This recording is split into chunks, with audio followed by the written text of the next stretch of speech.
जो हमारे खुद कुछ हमले हुए हैं पाकिस्तान में इतने सालों में, तो जाने गई हैं।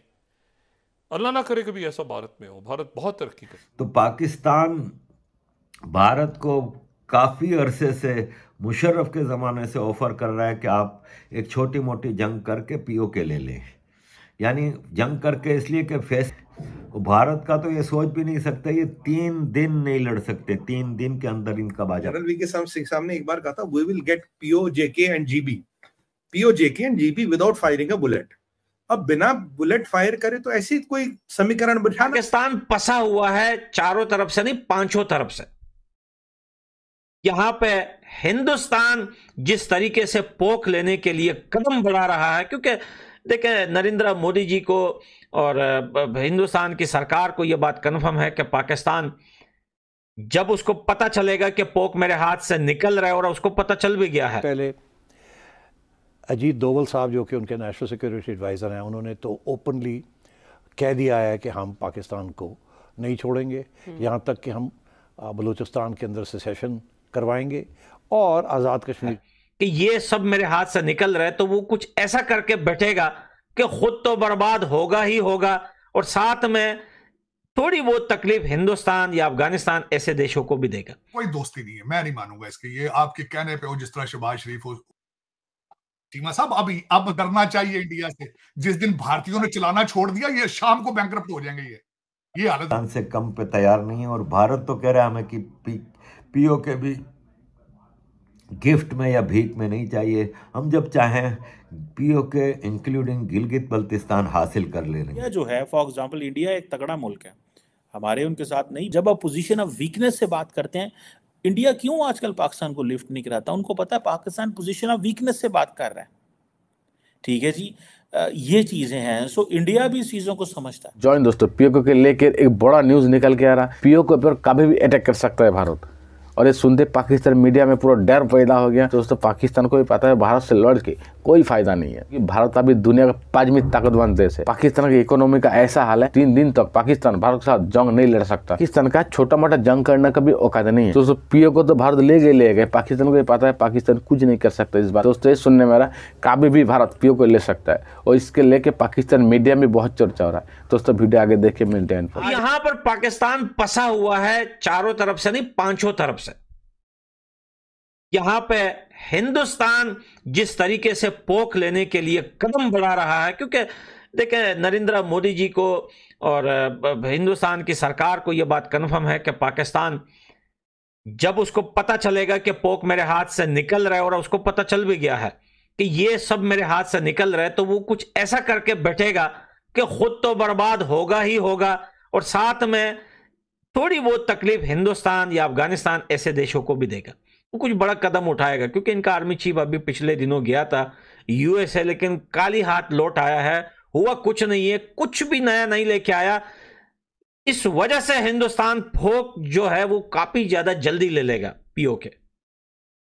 अब रही वार की बात कि पाकिस्तान वर्सेस अफगानिस्तान की वार, तो तालिबान सिर्फ ये पाकिस्तान को समझा रहे हैं, समझाने की कोशिश कर रहे हैं कि हम अब किसी के साथ वार करना नहीं चाहते, और तुम वार के लायक नहीं हो, क्योंकि भाई अमेरिका जैसे देश को हमने भगा दिया तो तुम्हारी कोई औकात नहीं है। लेकिन पाकिस्तान अपनी जिद पे अटका हुआ है, टीटीपी को लेके वो जिद कर रहा है, और अफगान तालिबान को डराने की कोशिश कर रहा है। लेकिन तालिबान की तरफ से उनको रिप्लाई सिर्फ एक ही आता है कि भाई तूने जो उखाड़ना है वो उखाड़ ले। कि भारत जो है वो पाकिस्तानी सरजमीन पर भी टारगेट किलिंग में मुलव्वस है, और भी केसेस हैं जो कि आहिस्ता आहिस्ता करके सामने लाए जाएंगे, सबूत भी मौजूद है। भारत इससे पहले अमेरिका और कनाडा में भी ये काम कर चुका है, तो पाकिस्तान तो उसके लिए वैसे तरने वाला है। अब आप देखते पहले अजीत डोवल साहब जो कि उनके नेशनल सिक्योरिटी एडवाइज़र हैं, उन्होंने तो ओपनली कह दिया है कि हम पाकिस्तान को नहीं छोड़ेंगे, यहाँ तक कि हम बलूचिस्तान के अंदर सेसेशन करवाएंगे, और आज़ाद कश्मीर जो हमारा है उसको भी हम वापस हिंदुस्तान में हज़ब कर लेंगे। ये उनका ओपन स्टेटमेंट है। और अभी भी नरेंद्र मोदी साहब भी इसी किस्म की बातें कर रहे हैं कि अब ये तो हमने कर लिया 370 को ख़त्म करके, और अपना कश्मीर उसको तो फेडरल गवर्नमेंट के अंदर आ गया, उसका स्पेशल स्टेटस ख़त्म हो गया, और अब अगला स्टेप ये है कि आज़ाद कश्मीर, जिसको पाकिस्तान आज़ाद कश्मीर कहता है, वो भी हमारा हिस्सा होगा। तो एक तरफ तो लाइन ऑफ एक्चुअल कंट्रोल पे हालात ख़राब हुए, तो उन्होंने फ्रांस का रुख किया और बहुत ज्यादा राफेल वगैरह और मिलिट्री हार्डवेयर वहां से खरीदा है। डॉक्टर जयशंकर का रशिया का दौरा, डॉक्टर जयशंकर का ईरान का दौरा, ये सारी चीजें जो है वो अगर डार्ट्स जोड़ी जाए तो रीग्रुपिंग हो रही है इस वक्त। तो दर हकीकत कौमें ऐसे नहीं बनती, कंट्री ऐसे नहीं बनते जब तक उनको लीडरशिप जो है वो प्रमोट ना करे। तो जब मैं अपनी तरफ देखता हूं तो दुख होता है, और तो कोई और वो मेरा फिर ये एक यही मैं इसी बात पे जख्मी हूं कि दुनिया का हर कंट्री जो है वो हमारे पास से गुजर रहा है हारन देकर। वो तो जहाज लग गया, वो लैंड किया उन्होंने राजस्थान, जारी बात है पाकिस्तान से तारड़ साहब गुजरे होंगे तो तू हारन में जाके डर गया। हारन बजा, हर कंट्री हारन बजा के गुजर रहा है, और हमको वो कहते हैं शर्म हमको मगर नहीं आती, और कोई उम्मीद अभी तक कोई चांस नहीं लग रहा।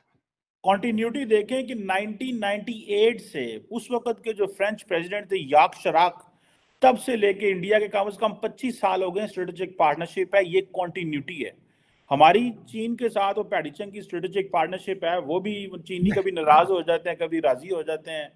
उनके साथ आपके कोई दोस्ती नहीं है, मैं नहीं मानूंगा इसके। ये आपके कहने पे हो, जिस तरह शहबाज शरीफ नवाज शरीफ कान में कभी कह देता है हिमालय से ऊंची है, समुद्र से गहरी है, शिया से मीठी, स्वाय पैसों के आपके पास उनके साथ आपका कोई रिलेशनशिप नहीं, पीरियड।